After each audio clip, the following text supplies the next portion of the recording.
Il y a beaucoup d'entre nous ici qui veulent rentrer dans le mariage, mais qui sont en train de fuir le célibat. Si tu fuis le célibat, tu vas toujours te battre. Tu ne dois pas fuir le célibat, mais tu dois choisir de le quitter. Pour pouvoir le quitter, il faut que tu aies la lumière. Ton passé détermine les choses qui t'arrivent dans ton futur. Si tu es quelqu'un d'irritable, la colère va détruire ton foyer. Si tu es quelqu'un de froid, l'indifférence va tuer ton conjoint. Tu dois savoir d'où ça vient.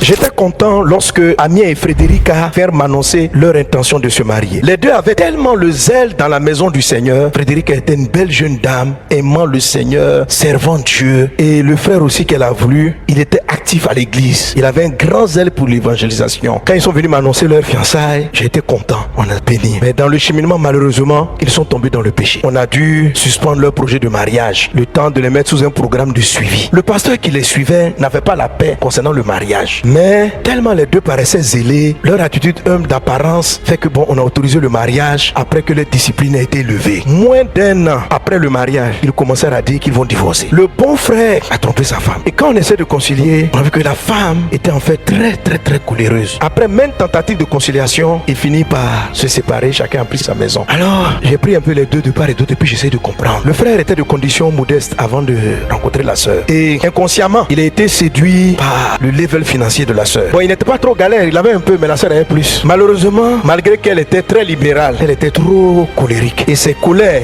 ont fini par briser les sentiments qu'il avait pour elle. Et je me suis rendu compte aussi que ce frère, dans son enfance, il avait connu beaucoup de rejets. Et la voyant devenir colérique a fait qu'il s'éloignait, ça lui ramenait à vivre les cauchemars de rejet de son enfance. Et sa femme aussi, dans sa colère, avait souvent des paroles qui le méprisaient. Et pour vaincre ce rejet-là, il a commencé à chercher auprès d'autres femmes l'acceptation. Et c'est ainsi que l'adultère est rentré dans leur couple. Alors j'ai remarqué une chose, c'est qu'au début de leur relation, les deux se sont focalisés sur leur projet d'avenir. Ils n'avaient pas considéré leur background. La sœur, dans son background, avait un papa très dur, riche mais très sévère. Au début de leur relation, on se focalisait sur leur projet d'avenir, qu'est-ce qu'ils allaient bâtir ensemble. Les deux aimaient Dieu, mais en parlant avec eux, malheureusement ils étaient déjà séparés. Je me suis rendu compte que le frère comme la sœur étaient en train de fuir quelque chose. Ils étaient en train de fuir leur passé respectif. Et c'est à partir de là que Dieu a commencé à ouvrir mes yeux sur ce que je vais appeler donc le premier vase, la lumière. Dieu a envoyé la lumière dans les livres de la Genèse parce que la terre était informe et vide, il y avait des ténèbres. La lumière est venue pour éclairer ce qui s'était passé. Vous savez, souvent lorsqu'on veut se marier, la question qu'on pose aux personnes, c'est où on va? Où est-ce que toi et moi on veut aller? Qu'est-ce que nous voulons faire ensemble? Or, lorsque Dieu vient et qu'il vient vous éclairer, il va vous mettre la lumière sur d'où vous venez et où vous allez. Et lorsqu'il dit à Agar, servant de Sarai, d'où viens-tu et où vas-tu? Elle répondit, je fuis loin de Sarai ma maîtresse. Il a dit au verset 9, et l'ange de l'Éternel lui dit, retourne vers ta maîtresse, humilie-toi sous sa main. Ce dont je me suis rendu compte en parlant de ces histoires, c'est que dans le mariage, si tu fuis un cauchemar, tu vas aller dans la confusion. Quand Dieu voulait amener l'homme à se marier, il lui a dit ceci,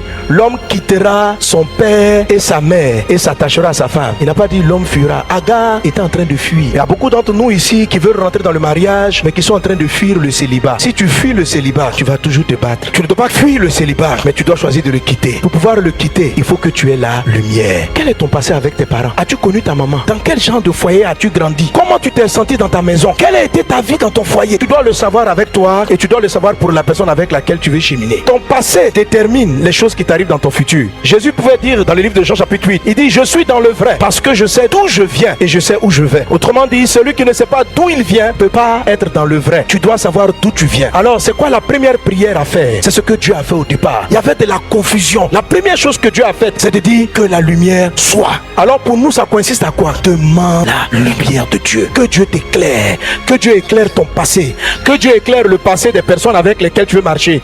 Que Dieu pousse sa lumière sur la situation de confusion. Les peurs de ton cœur détermineront les problèmes de ton futur. Je raconte souvent comment mes fiançailles ont raté. C'est parce que moi-même, la manière dont j'ai quitté mes parents, ça m'avait blessé intérieurement. Donc, je ne savais pas que je n'étais pas capable d'aimer. Je n'étais pas capable de manifester l'amour. Je ne savais pas parce que mon passé était blessé. Tu vas avoir des réactions de peur, de colère, d'irritation. Si tu es quelqu'un d'irritable, la colère va détruire ton foyer. Si tu es quelqu'un de peureux, la peur va t'empêcher de manifester la foi. Si tu es quelqu'un de froid, l'indifférence va tuer ton conjoint. Tu dois savoir d'où ça vient. Si ton mariage tarde à se mettre en place, c'est qu'il existe quelque chose dans ton histoire qui combat ton futur. Tu dois prier pour que la lumière soit. L'ange a vu Agar. Il lui a dit, d'où viens-tu? Quand elle a dit, je fuis, il dit, retourne. Dans la suite de son histoire, Dieu va la visiter. Quand elle était prête, quand elle s'était réconciliée avec son passé, Dieu va lui dire ceci, va maintenant, va bâtir son futur et le futur de son enfant. Lorsque ton passé te te fait peur, ton futur peut pas être bâti. Ton mariage aura des problèmes. Si tu rentres dans le mariage avec les cauchemars de ton histoire, ton foyer va souffrir. Le frère dont je parlais tantôt a fait souffrir sa femme. La femme aussi, parce que les deux étaient des blessés des guerres de leur histoire. Au départ, ils auraient dû dire que la lumière soit. Dans leurs premiers entretiens, parce que les deux, ils étaient évangélisés. Ils devaient l'évangéliser en même temps. Mais d'où vous venez? Le frère fuyait le rejet. La femme fuyait aussi quelque chose. Et ils se sont rencontrés, ils se sont appréciés parce que les deux aimaient l'œuvre de Dieu. Mais leur cauchemar du passé les a rattrapés. Ce que tu fuis va te rattraper. Lorsque tu es en train de fuir, tu n'es pas en train de bâtir, tu es en train de t'échapper. Lorsque tu es en train de fuir, tu ne vas nulle part. Tu vas seulement là où tu peux te sauver de ce qui t'effraie dans l'histoire. Il y a une peur qui est dans ton âme. Il y a une crainte qui est dans ton âme. Dans le vrai mariage, on ne fuit pas le célibat, on le quitte. On a pris le temps de l'apprécier. On bâtit ce qu'on doit bâtir et on fait un pas de l'avant. Si vous trouvez une personne qui est en train de quitter, c'est-à-dire qui n'est pas en train de fuir, qui regarde son passé, je viens d'une famille rejetée, mais qui malgré cela aime ses parents, leur a pardonné, c'est un homme d'avenir. Ah oui, quelqu'un qui s'est relevé de son histoire, quelqu'un qui n'a pas de cauchemar avec son passé, c'est quelqu'un qui s'en va quelque part. Il ne fuit pas, il est en train de quitter. C'est différent. L'homme quittera son père et sa mère et s'attachera à sa femme. C'est quelqu'un qui pourra s'attacher à toi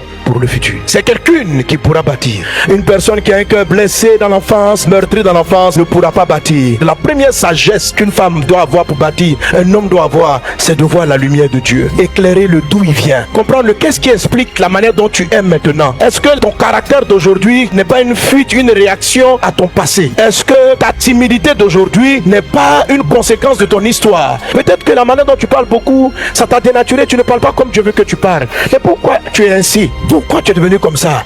Pourquoi tu es irritable? Pourquoi tu es timide? Pourquoi tu es si fragile? Pourquoi tu es si susceptible? Pourquoi tes colères sont-elles si violentes?